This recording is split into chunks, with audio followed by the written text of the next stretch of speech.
Okay, I think that's recording. That's okay. All right, so let's begin, right? So, again, welcome everyone for the recording, sorry. And yes, so this class obviously is going to focus on the spoken Tibetan aspect. So even though it's kind of still aimed for being for translators who are working with text, you know, it's inevitable that in working with your text, you're going to eventually want to have contact with a teacher, Tibetan teacher, like a geshe or a kempo, or someone who you can discuss the text with. And so while we're not going to be able to fluently ask and discuss and all that, maybe in 9 weeks, it's good to get a start at that at least, because it is something I know that I struggled with. I mean, quite a few years ago, so I was also at Instituto Lama Tsongkhapa studying there, and I basically had to leave to go study Tibetan language because it was too frustrating for me to be able to sit there and to be able to read the text, but not to be able, you know, I would try to go up to Geshe Gelek to try and ask him about something in the break time. And it was a very amusing kind of exchange because you know, I was using whatever vocabulary and things I knew from classical, but in the spoken language, that's just, it doesn't work like that. And so we would have these kind of half exchanges of going back and forth, but it was kind of amusing more than anything else. So yeah, so for me, it was very important to go and learn Tibetan. So that's one, kind of like an interaction with the teachers. But then I also found that then coming back to texts and reading texts after knowing the colloquial language, I gained a great deal of appreciation for the way that the texts work and the way that the language is used, you know, both in the classical and in the spoken. Because while they are kind of, you know, two very different things, and I don't know if this is another question for the linguists, whoever they are, that, you know, whether there is another language that has such a stark contrast between the spoken language and the written language, right? Knowing those, there's four possibilities, right? You can know one without knowing the other and vice versa. And that's something quite unique, I think, for Tibetan, I don't know. So, but then nevertheless, the two do feed into each other. The understanding of one definitely does help with the understanding of the other. So, so I found out, you know, now my reading, it was very much enriched by being exposed to the language in a spoken manner, mainly because you have so much exposure to it and so much practice, just kind of going blah, blah, blah, blah, blah. And there's a lot of memorization that has to be involved, just as with any language acquisition, that you, yeah, a lot of the work of then going to the text and going backwards and forwards to the dictionary was kind of eliminated. And even some of the sentence structures became clearer, because while even the grammar and so forth is not the same, it became a lot clearer what the different parts of the sentences were doing. And then quite often, actually, the job of a geshe or a kempo, especially when it's a topic like the lamrim, then actually their job is to translate the audience from the classical language into the colloquial language. So actually for translators, it's a bit of a weird, but for interpreters, let's say, it's a strange position to be in, because, you know, you're sitting there and and the geshe or the kempo or whoever is reading the classical text, and he's just, you know, repeating it in almost kind of word for word, but in colloquial language. Sometimes they'll go off and they'll tell stories, or they'll posit other examples and so forth. But quite often, especially with the lamrim genre of text, it's really like they're just they're doing a translation between the classical and the colloquial.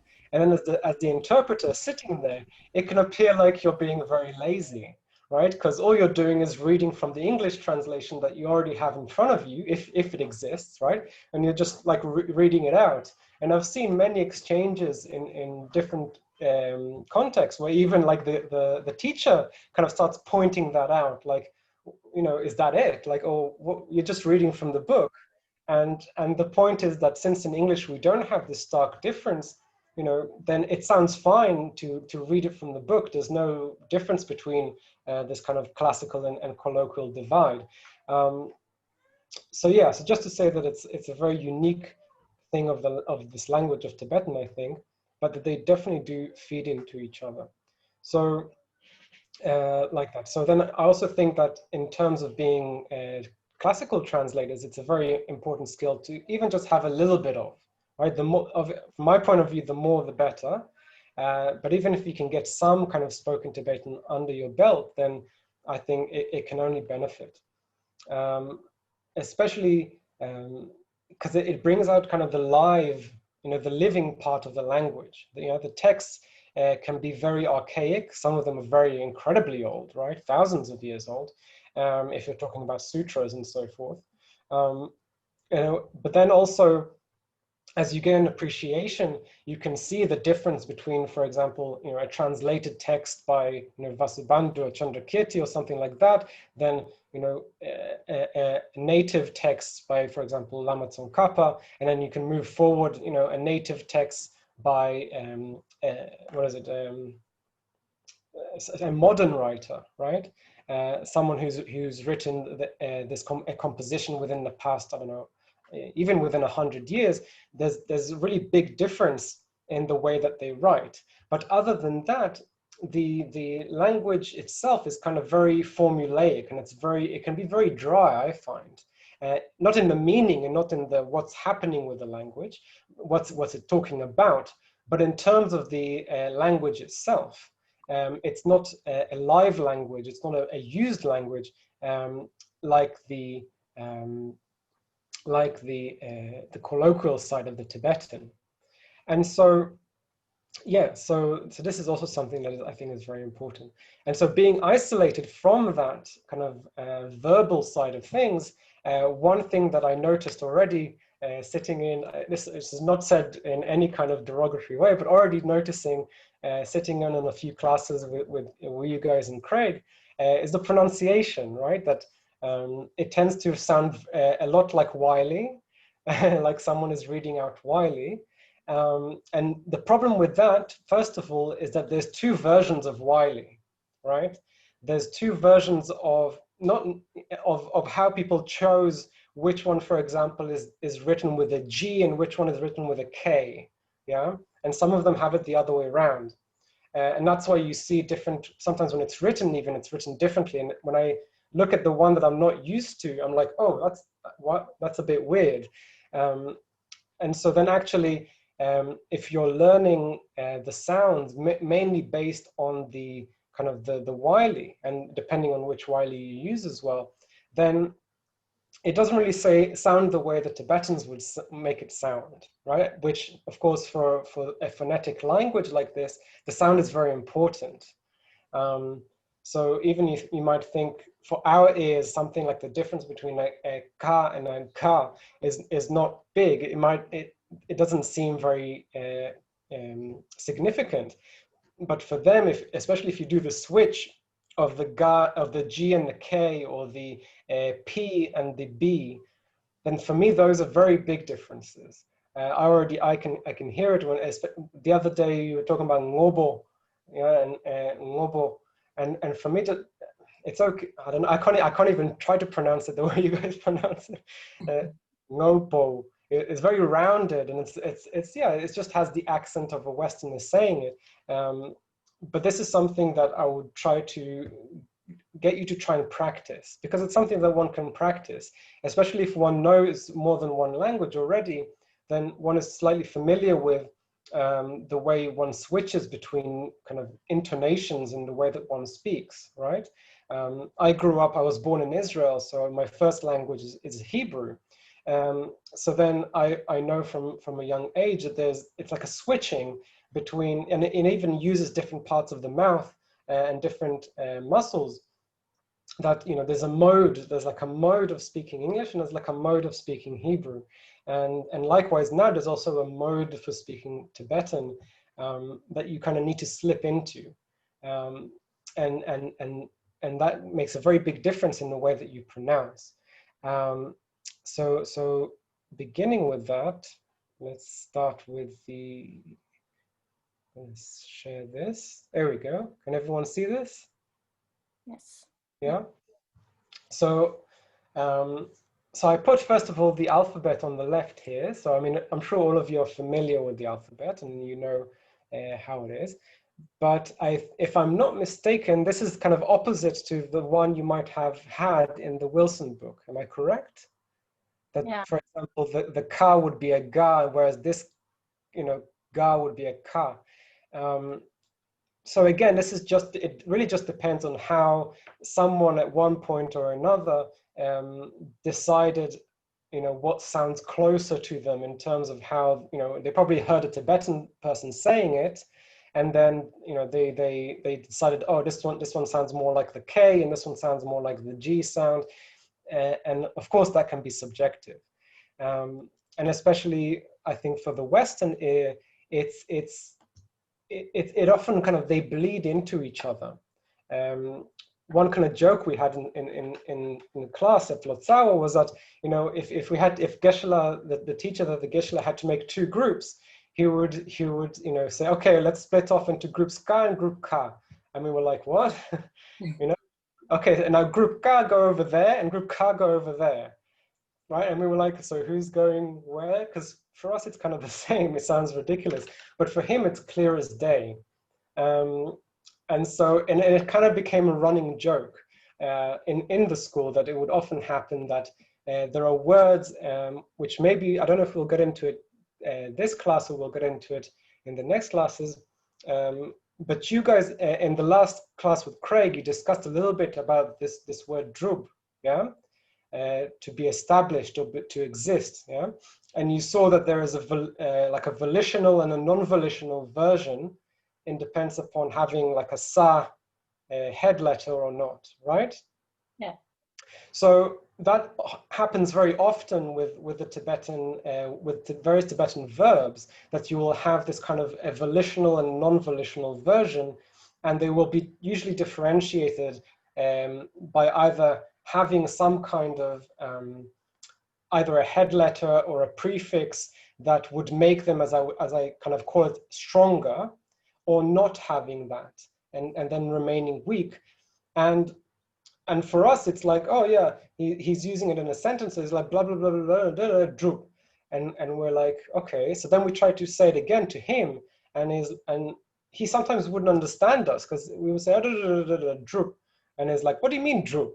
And we're like, droop. We're just repeating what you just said. It's like, and suddenly it'd be like 10 minutes almost of, and then it's like, oh, you mean droop, not droop, and we're like, yeah.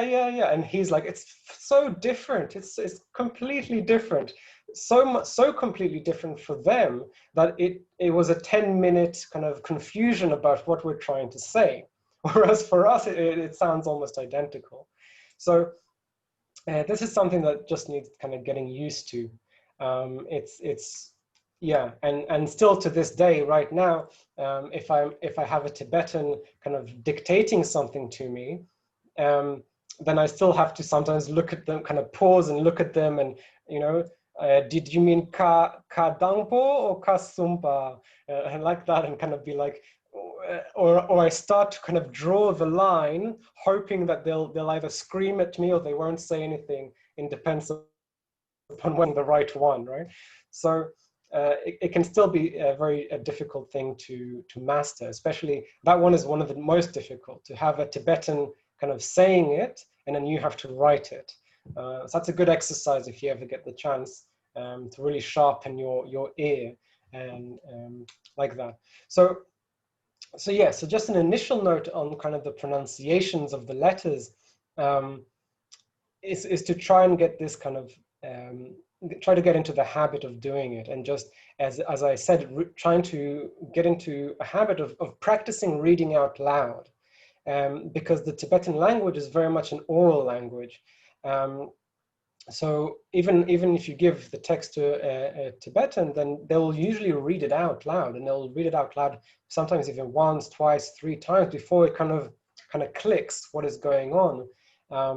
So there is something to say about reading it out loud, and it just acts as practice, right?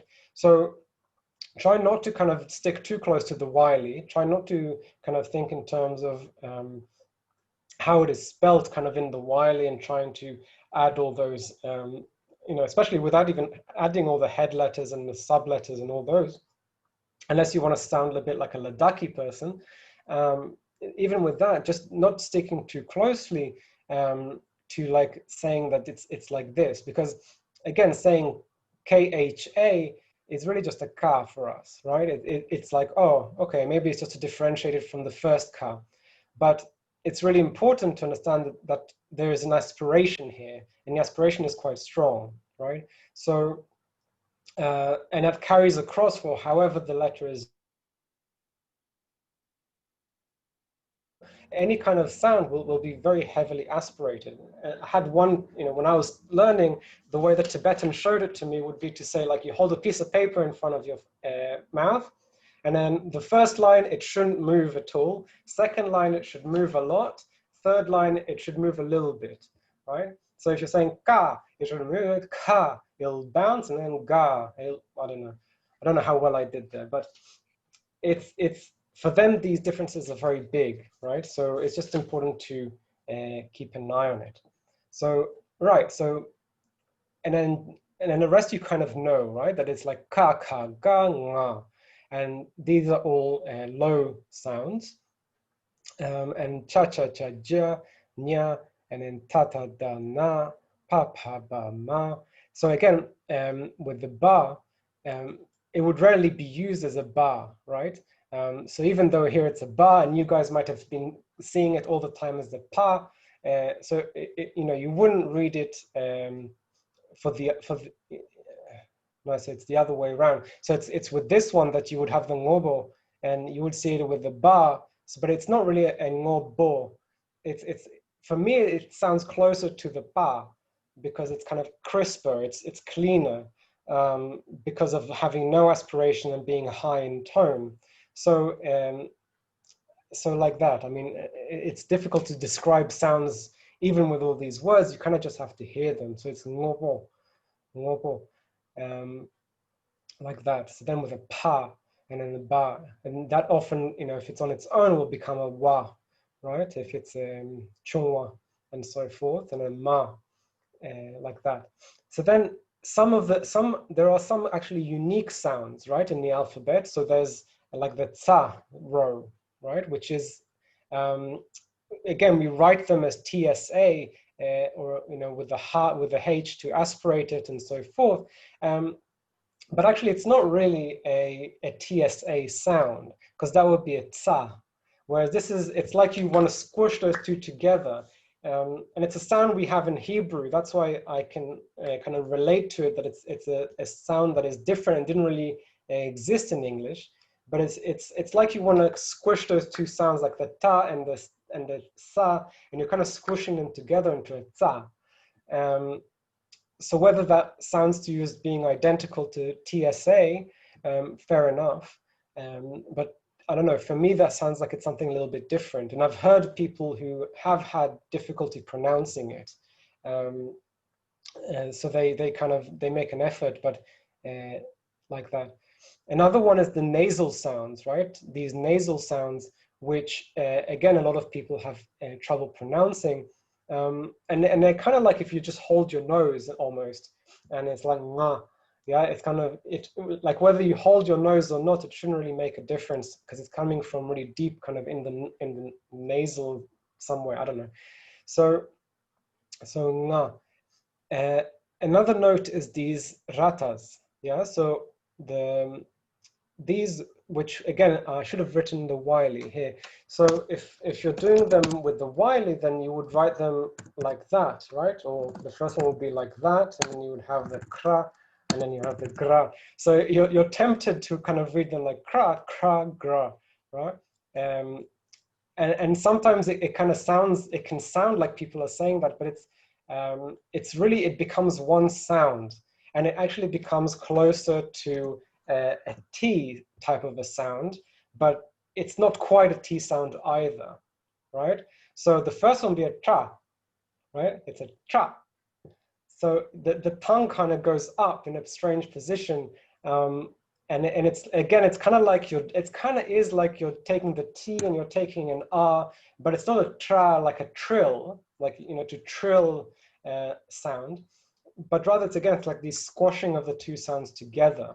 So sometimes it can sound very, it sounds obvious in a sense. It's like Cha. tra, cha, right? But sometimes, so for example, so the most Cha. famous example is in the name Tashi, right? So actually, the ta in Tashi is with a karata cha, yeah. So it would be with the bao, yeah. But this sound, so the bao just kind of makes it a bit stronger, according to some. I'll get to that in a second. So but most people would write it down and they would pronounce it as tashi, right? Just like as if it's just a plain T, right? Tashi. So that sounds, because actually the sound of the T in this case sounds closer to the sound that's supposed to come out Cha. than the cha, yeah? So I can hear someone practicing, it's good. May I ask a question? How far back, when you do the retroflex, like, is it closer to the teeth or is it like to the top of your mouth? Yeah, it's kind of up to the palate. It's not near the teeth, it's kind of a bit in the, kind of almost in the middle. Cha. So, But again, when you're speaking quickly, it doesn't always happen. So if it swings to either side, not the tongue, but the sound, if it swings towards the tra or if it swings towards the ta, it's not the end of the world. But because it's actually, it is a very difficult one to get right. It's a tra. Um, so yeah, it kind of goes up and tra. But in speaking, you wouldn't go to that effort because it would happen too quickly and you'd have to stop and do that in your mouth, and it takes a bit too long maybe. But even if you say tash dele, so the ta is just that the tongue goes a little bit more in than it would with a normal ta, right? So the difference in the sound might be almost negligible, but some Tibetan, you know, quite a lot of, probably most of the Tibetans would say they can hear it. So it's just something to be aware of. So yeah, so rather than again following the Wiley here, it would be safer to kind of go with the T sound, right? So you're kind of mimicking the third row, right? The ta ta, the ta ta da. But again, it's not quite that either. It does have that little bit of a ta ta. And then with some words, because of the way that the Tibetans speak and the way that they would emphasize that sound, then it does actually almost end up sounding like it is a tra. So if you want to say something is very tough, like hard, not in the sense of difficult, but in the sense of a material being hard, then it's chakpo, yeah? And then in that case, it's almost like you're saying, like if I was to spell it, it's almost like you're saying chakpo, yeah? But actually, it's really just this. Oh, I have no idea how to spell it. Never mind.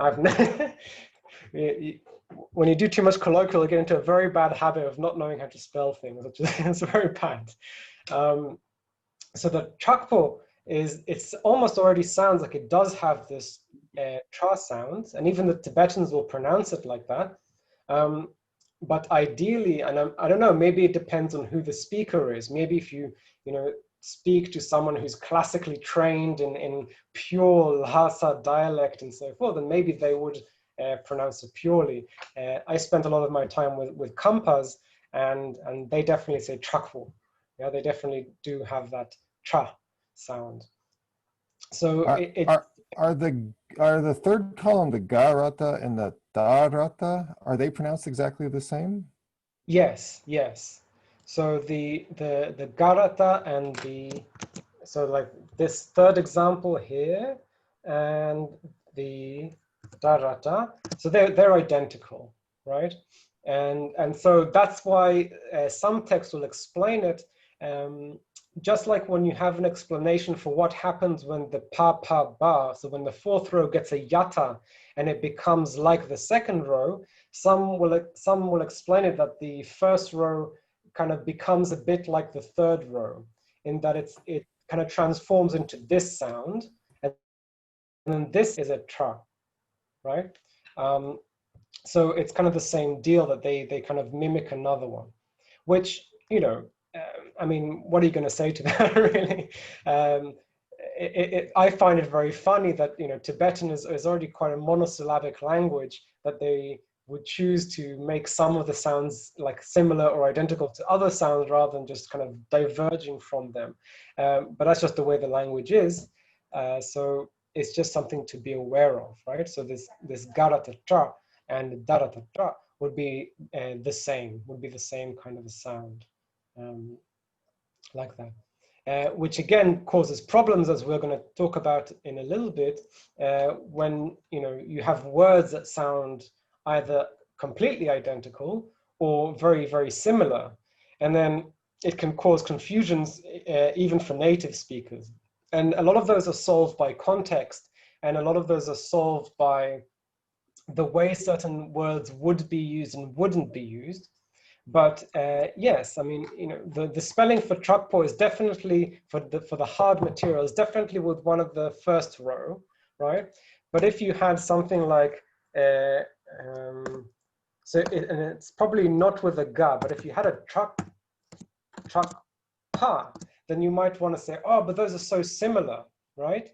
But then that's probably why they have a Trakpo as opposed to a Trakpa. Trakpa is to be famous or to be renowned, right? Like Dawa Trakpa, the Chandrakirti.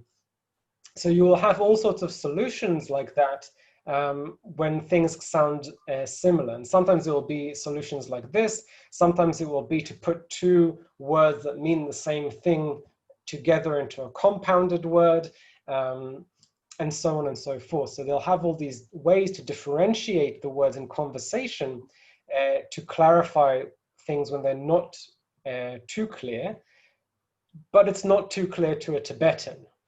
So for us, there are going to still be many cases where it's going to be not too clear anyway, right? Like that. Are there any other questions so far? Please do speak up if there's anything that isn't clear. I didn't quite get the differentiation, Trakpo and Trakpa. What was the difference? I mean, besides the O and the A, was there a first letter difference? If I was a very good person at spelling, I would be able to tell you how Trakpo is spelled, and it probably does. I don't think it's an identical construction, and it's not the best of examples that I could probably come up with. But it was just an example to show that you know, that they will have these kind of solutions to check. Oh, there we go. There we go. It's even better than that. Here we go. I found it. So there you go. So for some reason, I was quite sure that it's with one of the first rows, but apparently it's this, right? Which becomes a very good example for us, because then if you're thinking about ignoring the second syllable, if you have just the first syllable, right, then, you know, from a classical, you know, pronunciation, if you ask someone how to pronounce these two, then, you know, you never get a straight answer, of course, about this, because Tibetans also disagree. But according to the, you know, the way that it is taught, they should tell you that these are the same sound, that these two will produce the same sound, that they're both cha, yeah, because they're both third row, right? Third column, sorry. So they're both third column. So it becomes a da rata cha, right? And this will becomes a ga rata cha. And the difference, there's no pronunciation difference between a ga and a ga sa, right? So the genjux will not create a difference. So you're simply saying cha, yeah? And here you're also saying cha. So then the solution in this case, in the colloquial, to differentiate these two will be by the second compound, right? So they'll say trakpo, whereas they'll say trakpa, right? There's no grammatical reason why, you know, trakpa can't be a trakpo, right? Apart from it then delineating that it's probably male because of being a po, whereas you could also then use trakmo to make it female. But that's just, it wouldn't be used in colloquial. Whereas the trakpo will simply be, again, it's not saying that it's male in any sense, because we're talking about materials being hard. So then it's just a way to differentiate between these two words in the everyday language. Can I ask a question? I'm sorry to interrupt. Yes, yes, please. Please do. Yeah. What about the position of your tongue? Will you have it's different positions, right? The From position of the from what? From the first row and the third, is different positions in the palate, in the mouth. Yes. So it will sound different, you know, subtle, but still different. You're saying that this one is the third row, da, yeah, so it's Right. the third row, da. And then the ga, and then the ga in the first. So this is first also a third column ga, yeah? well, third column, right, but is it different where you put your tongue? Oh, no, so these are, the sounds are identical in this case. So whether it's, whether it's a gara-ta-tra or it's a dara-ta-tra, they end up as the exact same sound. So you would put the same position of the tongue and the same everything. But I guess where the tongue starts is different or the same? No, it's exactly the same. Okay. It's kind of, like I said, the way that some will explain it is that it's like the ga becomes a da. It's like it becomes this. They would explain this as becoming this. And just in the same way that some will explain that when you have a pa, wow, my pronunciation is going to be really bad as well. When you have a, where can I write this? When you have a pa, and then you add a pa yata, right? Then it becomes exactly identical to the, what was it? To the cha. Oops, it's gone over there, right? It becomes identical to this sound, right? And so they will kind of explain it like that. Sometimes at the pa, you take the pa from the first column and you add a yata, and it becomes the same sound as the ja. Yeah, so it becomes that. So in the same way, some will explain that the ga, the third row, the third column ga. So I always mix up my rows and columns. So like, Me too. Yeah. So take it with a pinch of salt. So this third column ga as becoming the third column da, right? And then you add the ta in the same way that you would for the da. Yeah. Okay. So these would end up. So these two would end up being pronounced in exactly the same way. Okay, thank you. Yeah. Shahal. Yes. Hiya. I hope I'm saying your name correctly. So some things have confused me apart from the rows and columns and all that sort of stuff. This bit about supposedly we were talking Wiley, but I actually haven't seen that with the way the class has gone. So I just want to clarify. What you've got printed there is the Wiley, right? No. Okay, so that's a very good question. Because this is confusing, because to me that is the Wiley, Ka, first column, but we would pronounce it with like a G sound, a ga. So yeah, I've got a bit confused from the get-go with what you're saying. Yeah, so please, can you share? So I initially thought you meant something different. So here, this is not what we're referring to when we say the Wiley. This is the Tibetan alphabet. No, my dear, I'm talking about the picture. Yeah. Yeah. I know the answer. Is the way that the letters are being transcribed, as it were, into Wiley, right? Yeah. So each one will have the sound, like an approximate sound, into the Wiley. So I'm not really talking about the Wiley here. These are just up to kind of help people out in case they're not super familiar with seeing the letter and knowing exactly how it sounds. Yeah. But I'm talking mainly about how these letters are being pronounced, right? Right, because when I hear you, I hear, and it just could be my hearing loss, I hear you saying the first column, first, syllable. I hear it as a ka, as a K-A sound from you. Mhm. Is that what you're doing? Well, in a sense, yes. So then you So are conforming to, you're saying read out loud, not like Wiley, but to my ear, it sounds like you are reading the Wiley. yeah, So I'm confused. Yeah. because again, it is going to be very, very similar, right? To some extent, not completely similar, but the point of the Wiley is that it's especially when you're just doing the letters by themselves, can sound very, very similar. But the point I was trying to make is that uh, whether it sounds like a ka, like the letter Ka, or a ga with non-aspirated, will actually mostly depend upon the speaker, right? And it can depend upon the accent of the speaker as well. Right. So that's kind of just the way that I learned to speak and the way that I learned to pronounce these things. And if it happens to, and I'm sure it does happen to kind of overlap a lot with the Wiley sounds, but I would consider that a fault, right? Yeah, I Of don't my agree there. I've yeah. learned the Wiley way originally, then I've been corrected and learned a more way I want to stick with. Yeah.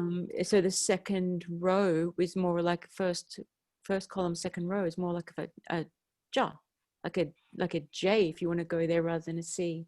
So I Yeah. just want to make sure I'm hearing correctly, because I got confused with your picture and then not like Wiley, and then it seemed to contradict. So I was just Emma, like yesterday. and in the Wilson, Yeah. there's page 4 and page 555. And then he gives you what he's giving us versus the Wiley. Yeah, which is not how I want to say it. But you have both ways of, the Wiley and the ways is it's easier to, to pronounce. But yeah, no, I think the point is also just to accept also the limitation of this medium, that it's much better to obviously hear it in person and hear it from a Tibetan. Yeah, so don't learn the way that I pronounce it, because I'm not professing to have anywhere near even good pronunciation, right? Because it's just something that for the Tibetans it comes naturally, and they will even have all these natural regional variances in the way that they pronounce things and so on and so forth. And actually the kind of the accent that I've learned is a bit of what's called Ganju Manju. Yeah, you might be familiar with this term or not. It kind of means a bit of everything. It's kind of like it's a bit of a mess, if you like, because that's the situation in Dharamsala, that you have a lot of people from different areas of Tibet living together, and the kind of the average language that is being spoken is a bit of a hodgepodge of everything. Sure. So that's not going to be corrected if I want to stay in the way that I've learned. That's not going to be something I need to change for this course. No, not at all. Especially if you're learning it from a Tibetan speaker, then I would say that's even better than if you, right? Because again, as you'll see below, there's a lot of variances in the way that they pronounce things, even amongst the Tibetans, right? And it's good to just pick something that you can get that kind of transmission, as it were, from the original speaker, from the native speaker, right?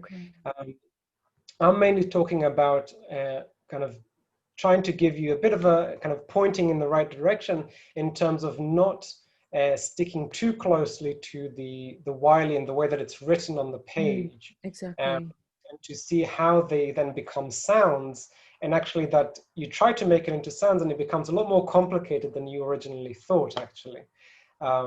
So that's all. Yeah. So no, so don't worry too much. Yeah. Okay, thank you. Okay, so let's move on to here just briefly, because this is something that you've all seen, I think, in the Wilson anyway, in terms of the phonetic dimension. So this is how these sounds change in dependence upon having various prefixes and head letters and so on and so forth. So in terms of the, should this say column? Yes, it should.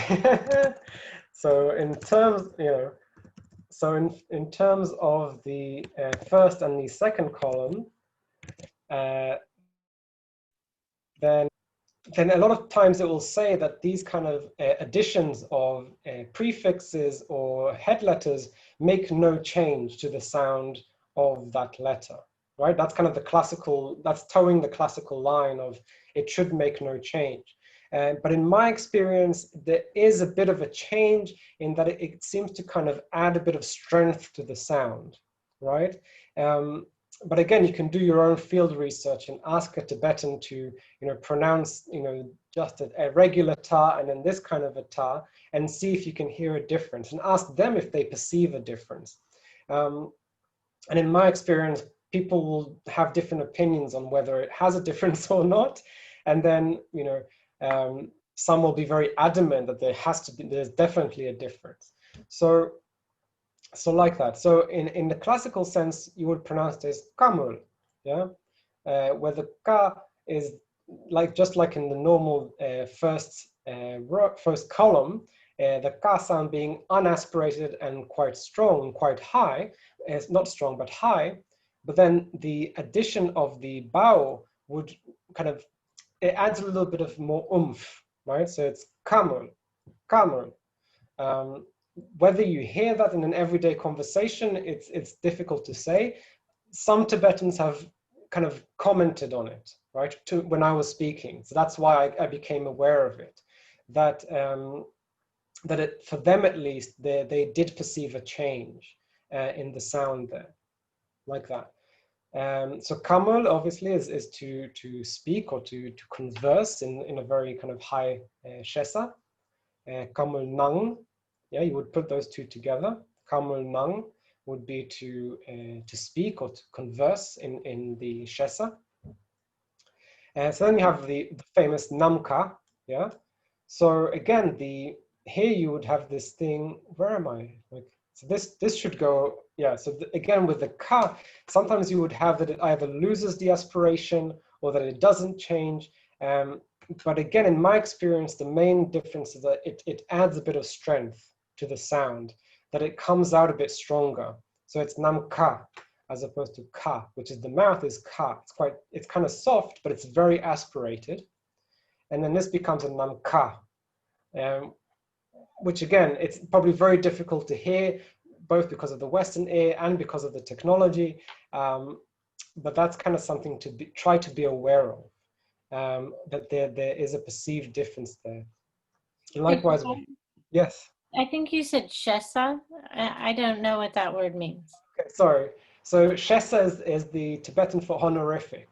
I right? guessed that was what it meant, but okay, thank you.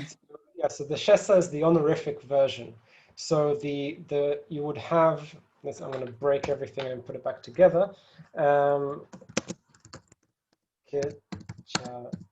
Shit. So this would be a non-honorific way of saying it, if you want to be very nice, like that. So then you would have kecha, which, ke, again, so that would be first row, but kind of slightly stronger from my point of view, ke, and then cha, very aspirated, so kecha, and then she, kecha she. So kecha she is to converse and to have a conversation. So if you're saying it to someone, not someone who you would use honorific for, then you would go kecha she. Whereas if you then make it into the honorific, oops, no, it literally just transforms where kecha is, where kecha is kamul. Yeah, so it's exactly, it's the same word technically, but just in the honorific, right? And in this case, the shepa can either be nung or it can be, I don't know if this is the correct spelling, but it can be also kyun, right?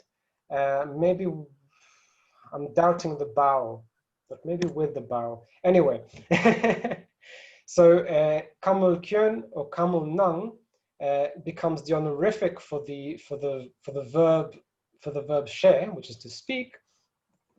But again, it's kind of like a parallel language, the honorific, right?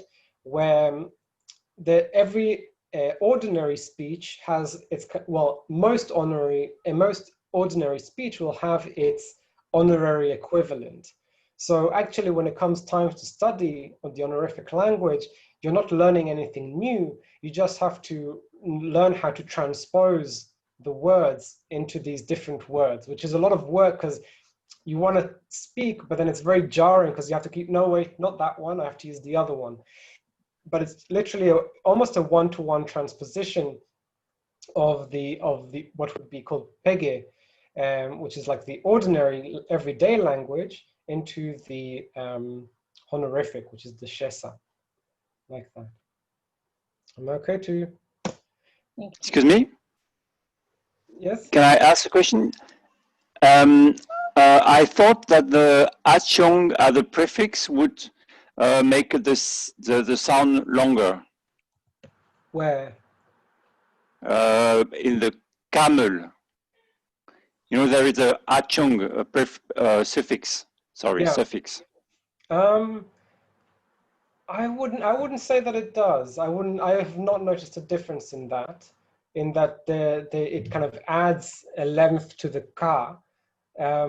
Because again, when you would say it, it's unaspirated. So because it's unaspirated, it ends up sounding very short anyway.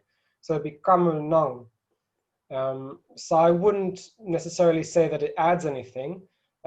It adds that it might be, in certain cases, different. The different spelling will have a different meaning, but not in the way that it is pronounced necessarily.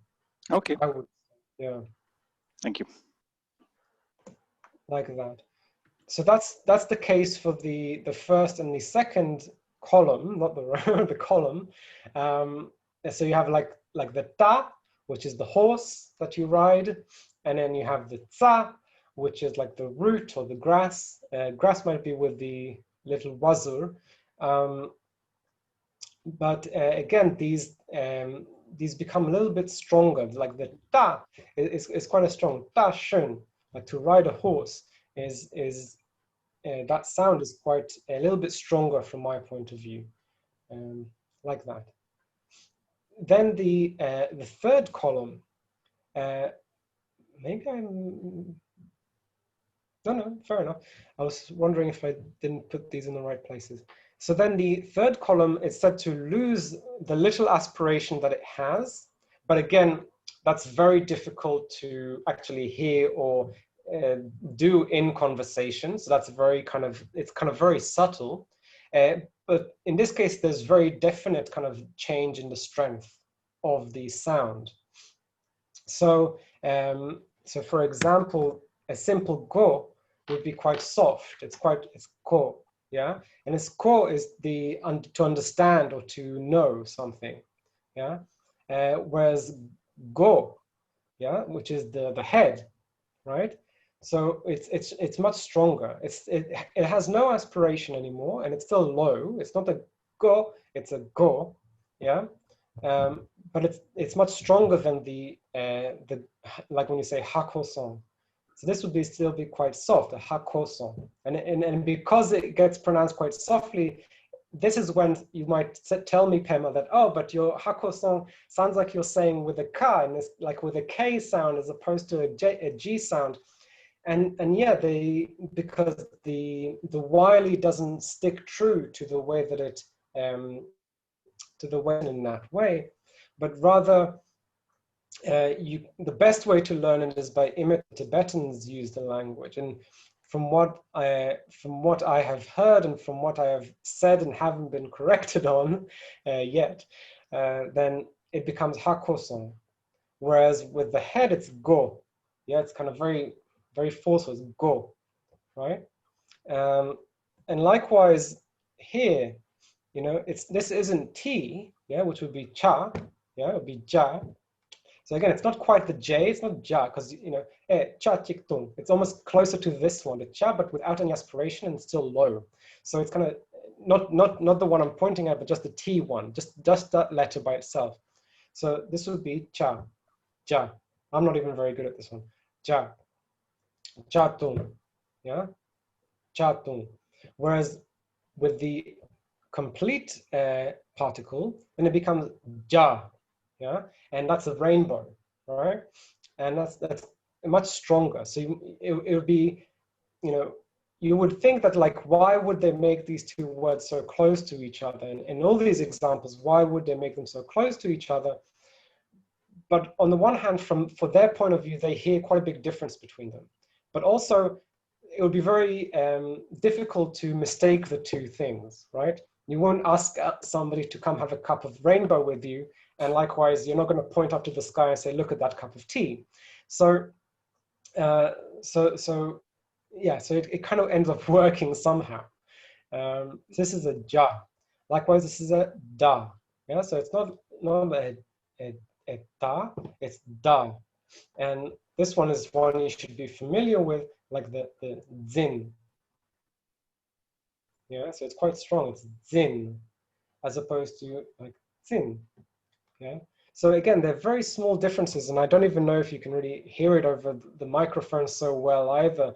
But it's something to keep in mind. And I'm going to wrap this up in a second to tell you why. But it's like all these rules that you should try and keep in mind. Then with the fourth column, it's that it changes from a low tone to a high tone, right? So the ya without this, which is the yapo, right? Which is something that's very good, it's yapo, right? So that's kind of low, it's yapo. Whereas the animal, right? The animal, the yak, right? Is written like this, so it's ya, yeah? So it becomes high, as opposed to the yapo, which is the good, which is low. And likewise with nung, so if you want to go home, yeah, I want to go to my nung, yeah. So also inside, but in colloquial, they use it to mean to go home, right? For one's home is your nung. So that would be a low sound, the nung. Whereas for the honorific, for the verb to do, then it will become nung, yeah. So like we have with the kamon nung, so it becomes higher. Here with the nga, so it's the I, yeah, the self, the I, the nga is low, whereas the nga, the drum, is high, right? In this case, there is actually a compound word which is used more often, which is a ngakar, which I believe spelled like a ngakar, which doesn't add anything to the meaning, and it kind of does refer to, although it does kind of refer to the specific drum in the monastery and so forth. But again, it's done in order to avoid confusion mostly, I think. That it just makes the sound longer and more distinct from other sounds, and so they will have a ngakar. Then you have marpo, yeah, the color red. So it's not just mar on its own, yeah, which is butter. It's not mar, it's mar, yeah. It's high. It's marpo. So it's red. It's marpo, like that. So Is it? So this is just to, yeah. Sorry. Is it true that the tone's really only distinct on the first syllable of a word? What do you mean by that? Well, if you have a word, are all the tones pronounced in all of the syllables, or is it really the first syllable, like a multi-syllable word, where the tone is pronounced and the rest is sort of indistinct? No. It's very, very precise, and you will have all the different intonations, and all the rules apply to every single thing that is written down. So that's why it can be, as I'm about to get to, that now that if you want to start reading, and I'm recommending to you guys that you start reading out loud, then it actually becomes very difficult to stay mindful and to stay aware of all these differences as you're reading something and reading it out loud. So you might actually, to begin with, it's good to start very, very slowly. But yes, absolutely. Every single particle and every bit of the sentence and every bit of the words and every bit of every sound will be pronounced according to these kind of phonetic rules.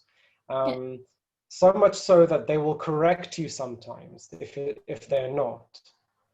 Can I Yes, Maria's nodding. Yes, please, Jess. Yeah. kind of grow on Andrew's question? Like, I don't know enough vocabulary to know if these are real questions, but if it was like marba or marbo without a ta versus with a ta, is the ba any different? No, the panarapo will just remain as a po, right? It doesn't that it's you have to think about each word, or let's say each yige, right? Which are the things that are marked with between the between the points, as being, rather than being a word, or rather than being rather than being a word or a letter or something, think of them as a sound, right? Each one is conveying a sound, right? So this bit here is one sound, and in this bit here is another sound. And then a line of text just becomes a row of sounds. But each sound, each bit, which is between each of the points, is equally important in terms of how it's pronounced and how it is, how you have to pronounce it correctly. But it's not really, apart from a few cases, there's rarely a relationship between consecutive sounds such that one would change the other. Okay. There are cases where that does happen, and I'm about to go into them in a second, but each one can kind of be taken as a standalone sound, and the letters are basically telling you how to make that sound, right? Shahar? Yes. Would this be like the word India? Would that be a exception? Gyagar? Because like gyakar. So you hear it as like a kar. Because I get gyakar. I guess it's pretty subtle. Yeah. And now that I'm even looking at it, is that even correct? No, it's not. It's gyakar, isn't it? I hear it as like a gyagar, like maybe that's just my ears, but yeah, like that's an example, like what Andrew was saying, and I'm sort of been told sometimes that it just sort of loses and it switches back to like the first column or something. No, I would definitely not go with a kind of a strong kind of rule like that to say that, oh, because of the sound before it or the sound after it, then suddenly this third column becomes the first column. I definitely wouldn't go with that. But of course, as you're speaking a flow of sounds, it's normal for some of them to flow into each other. So there might be variances coming from that, from the side of the speaker. But on principle, if one is kind of being very pedantic or want to be very strict about the way that the sounds are made, then there shouldn't be any difference between, just because there's a gya before it, then suddenly the kar becomes a first column or something like that. Each one should kind of be analyzed in a sense separately to tell you what sound it makes, like that.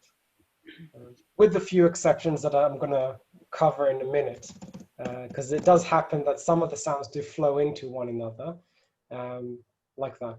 So before you go any further, can I take the opportunity to ask you, because you have two words there I've been corrected a few times, ta and ta, and I don't know if there's any rule, ra-ta-ta-ta and sa-ta-ta-ta, the same, or is it different? For a Tibetan, it seems different.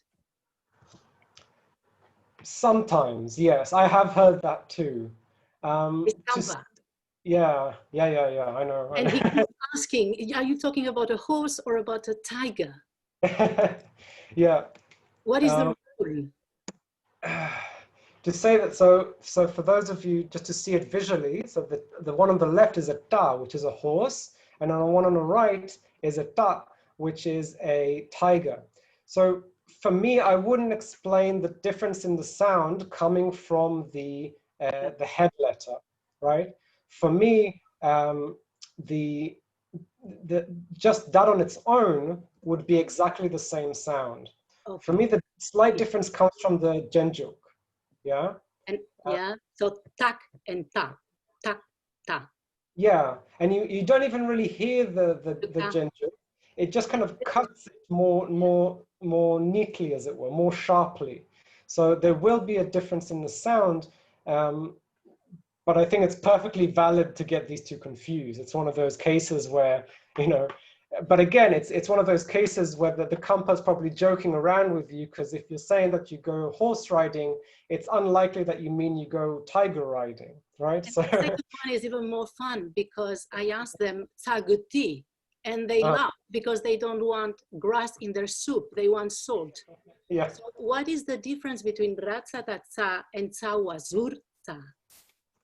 That one is a huge difference. And so I'm very impressed that you found some Tibetans who do find that funny, because I have been trying to make puns like that for many years with the Tibetans, and I have failed every single time.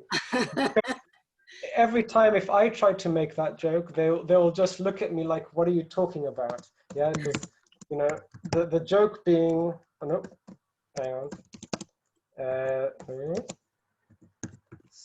No, there we go. So the joke being these two sounds, that tsa is grass, or like a root. If it's tsawa, it would be a root, but usually in the colloquial, it's used for grass. And then tsa is salt, right? So you can make the joke of, would someone like, you know, grass in their meal as opposed to salt, and kind of try to make a play on words like that.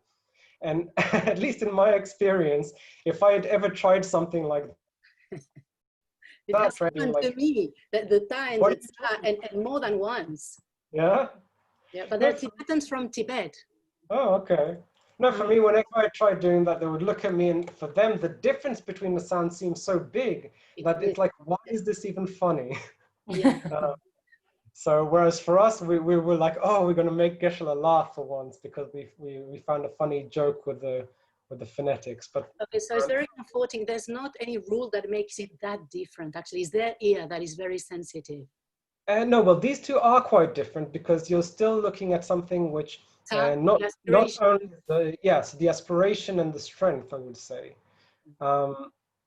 So yeah, so they should be quite different, actually. So this is a tsa, and this was a ta. So they should be quite different. But if they find that funny, then I congratulate you, because that's I'm very happy that works for some Tibetans. So how can you, I'm sorry, I missed, could you repeat what ra da da da versus sa? Yeah. Da, are they the same sound? No, but the point of contention is whether that difference comes from the head letter, or whether it comes from the genjuk, from the subscript one. It's not, yeah, postscript. What do you call them? Well, genjuk is probably the best way. Yeah, genjuk. So yeah, so for me, I would say that it comes from the genjuk, because I would see no difference between a ta and just that, which is a ta as well. I would see no difference there. But because of having that ga genjuk, you might not even necessarily pronounce it, but it still kind of cuts the word, the sound. It cuts the sound very neatly and prematurely almost. So whereas the ta, you might want to kind of ta, and it kind of continues with a ta. It's very crisp for my ear, the way that I would distinguish those two. Yeah, so you'd have a ta and a ta, which is, it cuts. Yeah. Yeah, like, if they had a third column tau suffix be the same way, right? Yeah, yes. Okay, thank you. Yeah, so you can have yeah, which is to investigate, right? So this would, doubling up that you have a head letter and a prefix would not really make a difference. You don't double the strength, as it were. It's just if it has at least one, it's good enough. And then it had, so these two, I would say, sound the same, right? The ta and the ta. They would kind of sound the same to me. Okay. Whereas the difference would be that usually this one you would see with the takpa, yeah? So whereas the ta is just on its own most of the time, like that. And anyway, in colloquial, you would usually, again, so this is a good example of a compound word where, because just using tak on its own would be too confusing, they would usually say tak che. Let's go to the next. Yeah, I'm not sure if that becomes the correct spelling anymore, but tak che che. So it's just to analyze, right? But they decided that having just one on its own wouldn't be clear enough, right? So they put two words which kind of mean the same thing, which is the takpa and the chepa. There is a slight difference if you go into the 51 mental factors, then they are presented separately. And there's one is coarser and one is more subtle from a doctrinal point of view. But in the colloquial, they're kind of just used interchangeably, and then they'll be put together to create this kind of compound word, which is simply done for clarity, I think, because it's much easier to catch it if you're saying tak che che, that it's kind of, it makes it longer. And this is often a case that in colloquial, words and things will be made longer simply in order to make them clearer, right? So yeah, so sometimes the colloquial ends up actually being much longer than the classical, because the classical is very conservative, it's very efficient, and they can do a lot with very little. Whereas in the colloquial, in order to make things clear and so that people can catch what you're saying, then often it becomes a lot longer, and things are doubled up and so on and so forth. Okay. So these are kind of the rules and regulations here. So then what I'm trying to get you guys to do maybe as homework, but it's like a completely optional homework, is to just spend some time every day reading out loud. Yeah, just pick a random text. It really doesn't matter what it is. You're not reading it for the meaning, although you can obviously pick a Dharma text for the imprints, and just practice reading out loud.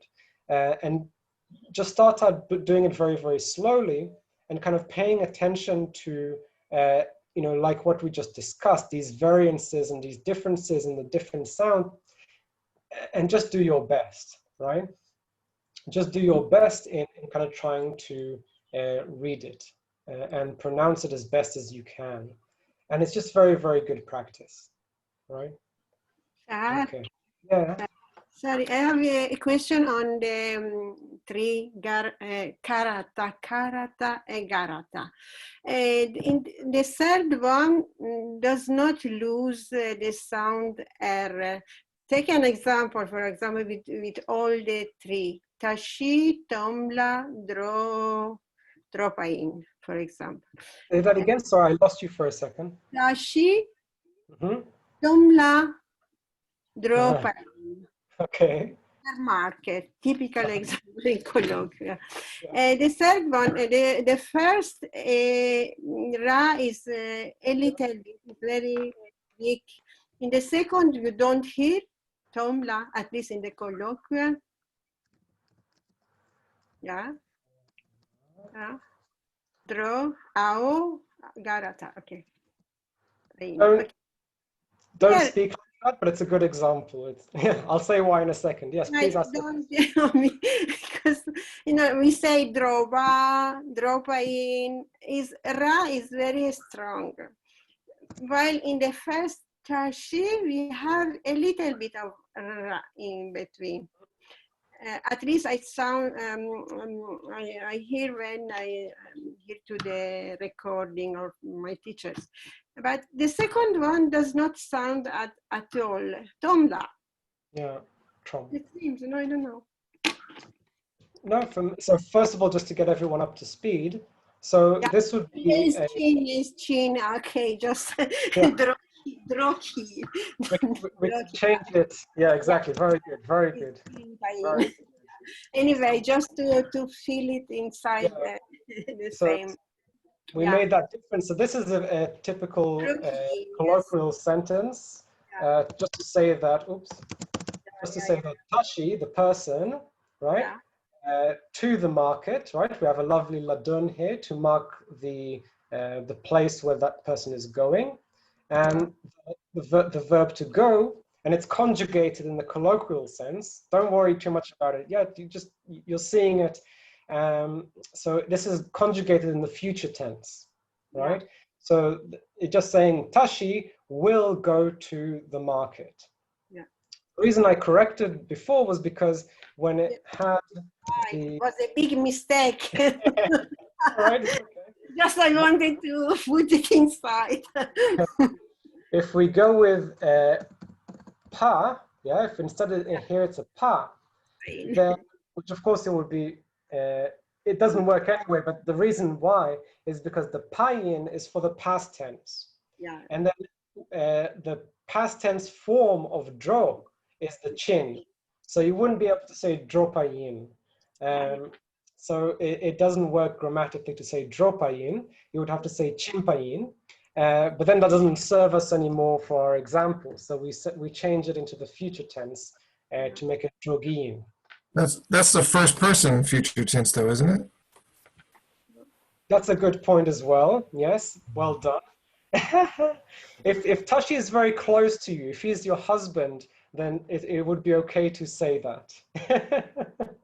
If Tashi is like your child, your son, or your husband, then it's kind of admissible to use the first person conjugation. I've not heard it used much, but in all the textbooks it says this, that it's kind of, because they're part of your very close family, you would be able to use it. But you are correct. In a more common way to say it would be Tashi Tromla Jogire. Those of you who are seeing this for the first time, don't freak out. We're going to go through these things. But it's to do with first person and second and third people and the way that these are conjugated. Like that. So in this example, you have Tashi will go to the market. And it's just good for us here because it's got an example of all of these three, right? So actually, from my point of view, I would say that I hear the weakest one that I hear is the Tashi. Okay. For me, Tashi is almost always just like it's just a T sound, a ta. Yeah. But I think that's probably because of the influence of seeing it written in English so many times and everyone's go, oh, Tashi, Tashi, Tashi. It's probably that influence. Whereas in actual parlance of the Tibetan, then it would be pronounced quite clearly. For me, trom is quite strong, it's trom. And then also dro, especially because it has the prefix, which makes it a stronger sound.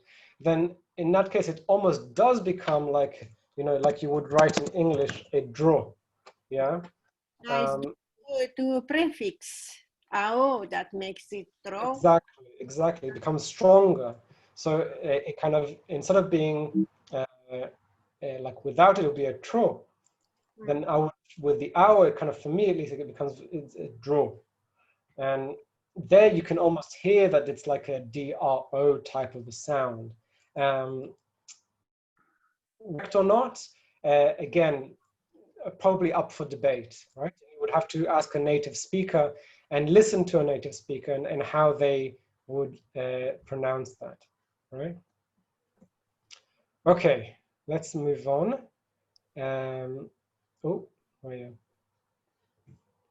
Amazing thing of Tibetan is that they have different pronunciation because we have two geshes. One says jagar, the other one jagar. Yeah, Geshe Gelek is a master class unto himself. Or Sangye, Sanjye. Yeah. But we'll get to that right now. Actually, I'm going to want to talk now about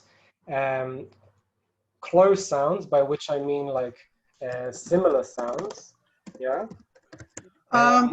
Before you move on, can I ask a question, please? Yes, yes, please. Back to where we were. Yep. I think I have some confusion about the ga with the ra underneath, or all the words, all the alphabets with the ra underneath as a subscript. Yeah. So so in this case, how is this pronounced? Purely, if you want to say purely, it would be like a tra. Tra. So in English, it's usually kind of, you would be tempted to write it like that, like a tra.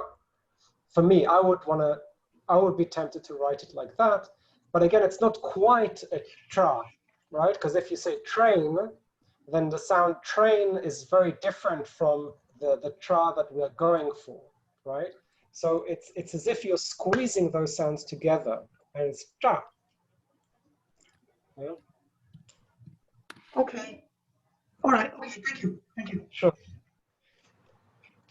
So then, to address the issue of close and similar sounds, right? So just to come up with some examples, so here we have these triptych, or how you say this triplet here, where you would say, as I mentioned before, you have go, which is like to understand or to know. You also have this go from here, which would pair up with this one. Yeah, so these two I would say would be identical sounds of go, which is slightly stronger, right? And then you have ge. Yeah, so ge, also that came up in Craig's class recently about this verb to need, which at least in the colloquial is very much a verb. It's very much a verb, and it's very much conjugated as a verb.